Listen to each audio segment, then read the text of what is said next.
Allez, on se retrouve à deux. Du coup, petit problème technique malheureusement. Kev ne nous a pas lâché, ne vous inquiétez pas. Kevin est dans le chat, donc tout va bien. Tout le monde, merci à vous d'être resté. Désolé pour ce léger contretemps. Donc, comme je le disais, Kevin dans le chat.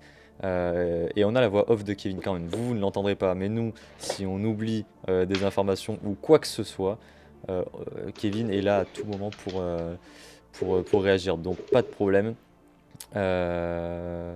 Donc on va repartir sur la Bundesliga. On parlait de Bundesliga Mehdi, je vais en parler très très bien en l'absence de Ludo.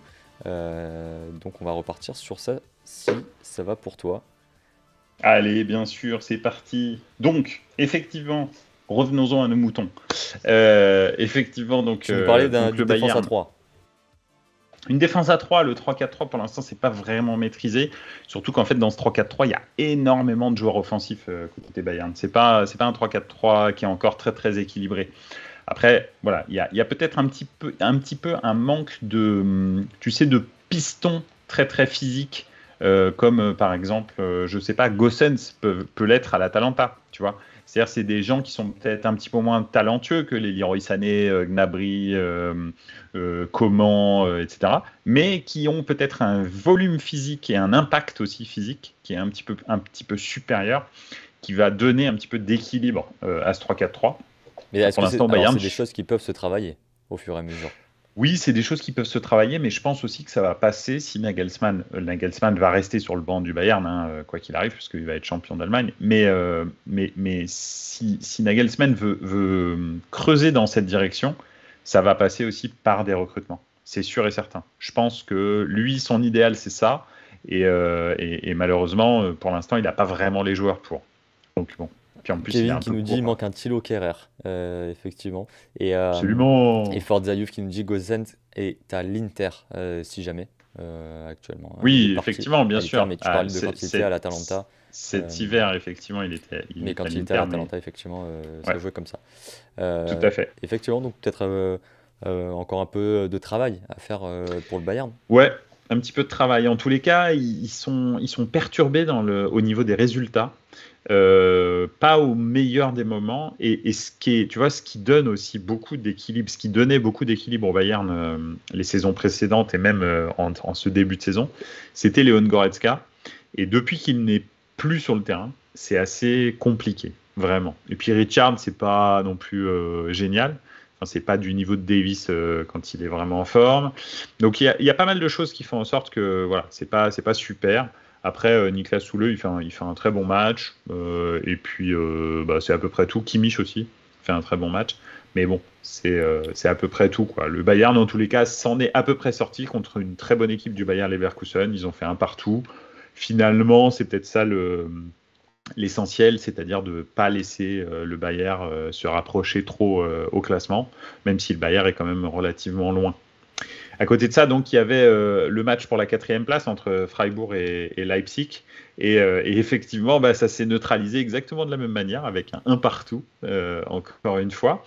Alors là, il n'y a pas de vainqueur, hein. La semaine dernière, personnellement, je disais que Leipzig était peut-être un petit peu plus habitué aux joutes, à la lutte pour les 4 premières places, hein, ces dernières années. Très clairement, ils ont plus de vécu que Freiburg. Freiburg, c'est un peu le niveau... Enfin, ça fait très longtemps qu'on ne les a pas vus dans le très haut du classement.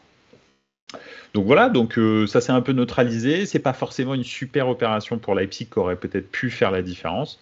Ils vont devoir le faire contre les autres équipes, en priant pour que Freiburg fasse, eux, des erreurs. Et effectivement, c'est Offenheim, le grand gagnant de ce week-end. Ouais, tout à fait. Qui revient à la 4e place. Offenheim et potentiellement le Borussia, parce que vous savez qu'il y avait normalement Borussia Mayence ce week-end et que ça a été reporté pour cause de Covid. Donc, effectivement, quand ce match en retard maintenant va être joué, peut-être que le Borussia a l'occasion de reprendre 3 points, enfin en tous les cas 2 points, parce que donc le Bayern a marqué quand même 1 point ce week-end, 2 points au Bayern. Après, je ne suis pas sûr que même si le Borussia reprend 2 points, ça suffise pour aller les chercher. Pour le titre, ça a l'air quand même un peu joué déjà Ouais. au niveau du Bayern. Par contre, il faut stabiliser la deuxième place et la sécuriser. 50 points pour le Borussia qui compte un match de retard, comme tu le dis, et le Bayern qui est derrière à 5 points pour le moment. Donc potentiellement 8 points d'avance pour Dortmund avec ce match face à Mayence en retour, en retard, pardon. Et du coup, Leipzig et Fribourg qui sont 5e et 6e. Ça promet quand même une belle fin de saison en Bundesliga. euh, pour les places européennes, en tout cas pour les places de qualificatifs pour la Ligue des Champions. N'est-ce pas, Mehdi? Absolument, tout à fait. Ça va être effectivement une sacrée lutte jusqu'à la fin pour les. Alors, je pense aussi, pareil, le Borussia a fait un petit trou devant, hein, entre le deuxième et le troisième. En fait, il y a un petit trou. Donc, je pense que 3, 4, 5, enfin, en tous les cas, 3 et 4, il y a 4 équipes pour 2 places, en fait, avec Hoffenheim, Freiburg, Leipzig et puis Leverkusen. Donc ça va être une belle lutte. Voilà, il en faut une quelque part. Et ben celle-là, elle sera jolie. Donc voilà. En tous les cas, Parfait. un week-end de Bundesliga qui a un peu figé les positions. Ouais, tout à fait. Voilà. Quatrième victoire d'affilée pour Offenheim, Kevin qui nous dit dans le chat et qui nous entend Absolument. tout à fait en direct. C'est pour ça qu'il est un peu en avance sur vous. Mehdi, on va avancer. Il y a Guitou Lalouz qui nous a rejoint, qui était avec nous la semaine dernière. Salut à toi. Absolument. Bienvenue, Mehdi, Guitou. on a quelques supporters, il me semble, dans le chat de la Serie A, entre Forza Youth, avec Joël aussi. Donc ce que je te propose, c'est qu'on parte sur la Serie A. Est-ce que tu veux nous toucher quelques mots aussi de ce match que tu as vécu à San Siro la semaine dernière? Oui, effectivement. Alors, c'est vrai qu'il y avait les demi-finales de, euh, de Coppa Italia la semaine dernière. Donc en l'occurrence, j'en ai vécu une des deux, hein. Je peux pas tout faire. je suis allé voir Milan-Inter le mardi soir et l'autre demi-finale, c'était Juve Fiorentina, c'était le mercredi. Et en fait, effectivement, c'était enfin Fiorentina Juve d'ailleurs. C'était mon premier derby, personnellement. J'ai attendu un certain âge, 43 ans, pour, pour vivre mon premier derby, mais je suis très très content On le de rappelle l'avoir vécu. que tu es fan quand même de l'AC Milan, pour Ah ceux oui, qui oui, n'ont pas absolument, l'habitude tout à et fait, qui nous ouais, rejoignent, tu es fan de l'AC Milan, donc premier derby pour toi à San Siro. absolument. Et c'était très agréable. Alors, j'ai l'habitude d'aller à Saint-Hyro, j'y vais plusieurs fois par an, mais c'était la première fois que je voyais vraiment les deux copes se répondre pendant 90 minutes. Donc ça, c'est vraiment super cool. Effectivement, ça donne une dimension complètement différente à Saint-Hyro. Donc c'était très sympa. Toujours une ambiance ultra bon enfant à Saint-Hyro, hein, derby ou pas derby. Le stade était quasi plein. Alors, il y a une jauge quand même en Italie, mais Mhm. très honnêtement, bon, voilà, ils avaient fermé quelques petites tribunes dans le troisième anneau. Mais sinon, c'était vraiment très, très plein. Dans les Et c'était commentaires, un. on nous dit Ouais. justement, parce qu'on va parler du match, on nous dit deux purges les deux demi-finales. Match très serré, mais par contre, effectivement, purge a priori entre l'Inter, enfin, entre l'AC Milan et l'Inter. Est-ce que tu es d'accord avec ça? Alors, effectivement, il n'y a pas eu énormément d'occasions très franches. Ça, c'est vrai. Et puis, ça se termine à 0-0. Donc, si on regarde effectivement le résultat brut, c'est vrai que c'était pas un match qui était très, très emballant. Après, si on regarde vraiment le contenu du match, Milan a dominé, on va dire, les 60 ou 65% du match, s'est créé des occasions, mais dans le dernier geste a été catastrophique. Mais vraiment, alors là, c'était festival, hein, et Salemackers, spécial dédicace à Salemackers en particulier. De l'autre côté, l'Inter a eu très peu d'occasions, mais pareil, dans le dernier geste, ils en ont eu moins que le Milan, on va dire, moins de situations. Mais dans le dernier geste, Lautaro n'a pas été très très bon. Après, nos défenseurs et Mike Maignan ont fait un super match. Et ce qui a vraiment fait la différence, c'est Pierre Kaloulou et en l'occurrence Benasser, qui ont fait des matchs mais stratosphériques et qui ont un petit peu éteint l'Inter. Donc le rayonnement que pouvait avoir l'Inter, enfin pas trop ces derniers matchs d'ailleurs, mais on va dire là le match contre la Salernitana, c'est revenu un petit peu leur jeu. Bah effectivement, c'est vrai que ça a été étouffé par un grandissime Benasser Donc voilà, c'était un match quand même plaisant à regarder parce qu'il y avait de l'intensité, ça allait d'un but à l'autre, etc. Oui, pas des occasions très très tranchantes, mais un match relativement sympathique. Et de l'autre côté, effectivement, alors il a raison, La Fio qui recevait De la Vie Juve. Forza Juve, où là, effectivement, c'était pas non plus un super match, loin de là. Mais il y avait quand même quelque chose qui était sympa, c'était le retour de Vlahovic à Florence. Et je vous encourage vivement à aller sur le net. Je suis sûr qu'il l'a fait, mais d'aller sur le net et de regarder les vidéos de l'échauffement de Vlahovic à Florence. Ils avaient distribué dans le public 10 000 sifflets, des sifflets carrément, pour pouvoir siffler Vlahovic quand, en l'occurrence, il allait toucher la balle. Et à l'échauffement, en fait, il s'est un petit peu amusé avec le public à tirer des coups francs, à leur faire des feintes de je vais tirer, je vais pas tirer, et finalement à le mettre et à partir en sprintant. Enfin, franchement, c'était marrant, et il a montré qu'il avait un caractère hors norme. Donc, en tous les cas, moi, c'est ça que ça m'a montré. Je me suis dit, ce gars-là, quand même, il est sacrément burné parce que pour faire ça et ensuite jouer son match. Alors oui, effectivement, il n'a pas été non plus transcendant parce que personne n'a été transcendant dans ce match. Mais bon, voilà. En tous les cas, ça augure les deux résultats du match aller. Donc le 1-0 de la Juve enfin le 0-1 de la Juve et puis le 0-0 augure des matchs retour qui vont être très très sympas. C'est des matchs retour qui auront lieu au mois d'avril, je crois le 9 avril pour Inter Milan, Milan en l'occurrence, la prochaine fois. Et donc Juve Florence, je crois que ce sera le 8, le mardi, et puis Inter le mercredi. Donc voilà. Ok, Donc ça va être des beaux parfait. matchs retour. Parfait pour la coupe. Et du coup, qu'est-ce qui s'est passé en championnat Bah, et qu'est-ce qui s'est hâte passé? de Ouais, clôturer bah grave. la journée avec toi.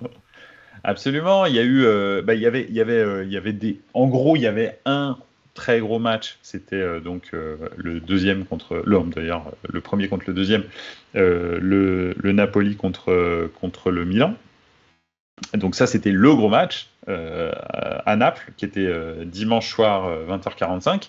Et puis après, il y avait quand même il y avait Giroud, pardon. Je me Oui, dis, mais Giroud, qu'est-ce tu qu'il sais, écrit? l'attaquant, Effectivement, tout à fait. l'attaquant de la AC Et Milan. puis, bah, il y Oui, avait il est la Juve toujours qui jouait présent, contre la Spezia, qui jouait contre la Spezia. La Spezia qui est une équipe toujours très compliquée à c'est jouer. vrai. De Thiago Thiago Motta qui a Motta, ouais. été élu meilleur entraîneur de Serie A du mois de janvier. Donc, ça veut dire que c'est une équipe qui tourne plutôt bien depuis quelques temps. Il y avait aussi la Roma qui jouait contre l'Atalanta de notre cher Okutuno Joe. Donc voilà, et effectivement, donc ça a donné 3 matchs qui étaient un petit peu différents. Et puis bon, il y avait l'Inter qui jouait la Salernitana le vendredi soir, ça a été un 5-0. carnage, 5-0. En l'occurrence, tu vois, là, ils prennent des points, là où nous, on a fait match nul deux journées avant. Mais en tous les cas, Lautaro s'est réveillé, Barella a fait un match 5 étoiles, vraiment 5 étoiles. Sur les 5 buts, je crois qu'il fait 2 passes décisives et il fait 3 avant-dernières passes. Où à chaque fois, c'est lui qui fait les passes clés. Alors, c'est marrant parce qu'on parlait des attaquants de l'Inter la semaine dernière, de Lautaro et de Dzeko, comme quoi ils étaient un peu en dedans, que Dzeko n'était peut-être Ouais. pas forcément un vrai numéro 9, en tout cas plus un vrai numéro 9, c'est toi qui le disais. Là, en l'occurrence, triplé pour Lautaro Martinez, doublé pour Edin Dzeko, les buteurs à l'Inter quand même qui se refont Non, une mais c'est santé. bien, et c'est ce que je te dis. Ils étaient en berne. Effectivement, l'Inter, depuis le début de saison, c'est beaucoup de joueurs qui marquent pour l'Inter, mais pas forcément la même puissance offensive, ce qu'on disait la semaine dernière, que Lautaro Lukaku de la saison dernière. Et c'est vrai qu'ils étaient un petit peu à la peine. Et là, effectivement, Lautaro et Dzeko se sont débloqués. Et c'est vrai que c'était contre la Salernitana. Voilà. Bon, après, la Salernitana, moi, je continue à dire que cette Salernitana de la fin de saison n'est pas la même que celle du début. Donc, moi, j'ai trouvé que c'était plutôt une belle prestation de l'Inter. Et Barella a fait un superbe match. Donc l'Inter s'était mis bien, ils étaient premiers du championnat, vu qu'ils avaient repris 1 point sur Milan et 2 sur le Napoli. La Juve, dans l'après-midi du dimanche, rencontrait donc la Spezia.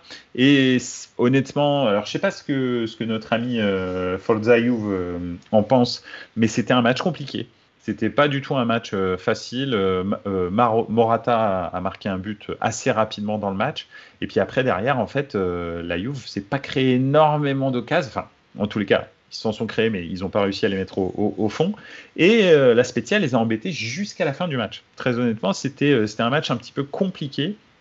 L'action du but est vraiment pas mal. En tous les cas, les deux décalages de Vlahovic et ensuite de Locatelli pour Morata c'était bien joué. C'était très très bien joué, alors que Vlahovic aurait très bien pu essayer de tirer tout de suite, Locatelli aussi, mais en fait c'était exactement le bon jeu. Enfin, c'était dans l'esprit du jeu. Donc voilà, écoute, en tous les cas, la Juve reprend. Alors, il t'a répondu. Ouais. De vie Forza Juve. La Juve, en ce moment, on joue vraiment trop mal, mais on gagne nos matchs. Alors, c'est ce qui est Ouais. demandé. Est-ce que c'est pas ce qu'on dit de la Juve depuis quelques mois, quelques années maintenant? Ouais, effectivement, enfin oui, très clairement, hein. C'est vrai que la Juve a été décriée ces derniers temps pour son jeu, pour la qualité de son jeu, et surtout qui était en plus en contraste avec ce que l'Italie, la Serie A présentait. C'est-à-dire quand tu regardes jouer la Lazio, quand tu regardes jouer Sassuolo, quand tu regardes jouer, je sais pas, l'Atalanta, le Milan, l'Inter. Tu vois du jeu quand même qui est relativement flamboyant, et tu avais l'impression que la Juve était un petit peu bloquée dans le passé du football italien, enfin en tous les cas du football italien des années 2010. Et le truc en fait, c'est que Vlahovic est venu un petit peu révolutionner tout ça. Et Zakaria aussi, hein, qui donne beaucoup de profondeur au jeu, beaucoup plus que les joueurs qu'ils peuvent avoir en stock au milieu de terrain, excepté Rabiot, et encore il faut qu'il soit dans un bon jour. Donc c'est un petit peu... Oh, il y a aussi McKennie un petit peu quand même. Mais c'est vrai que Vlahovic avait un petit peu réveillé ça. Alors là, il retombe un petit peu dans les travers de la Juve, mais après, très honnêtement, je pense aussi... Oui, alors ça c'est vrai, il a tout à fait raison, l'absence de Chiesa. Chiesa est très préjudiciable, parce que Chiesa c'était vraiment le détonateur du jeu offensif de la Juve, ça c'est clair, net et précis. Vlahovic a ramené un petit peu ça, mais le truc, c'est qu'il ne faut pas oublier non plus qu'ils ont Allegri comme entraîneur, et que tu feras pas de... Enfin, tu vois, chasser le naturel, il revient au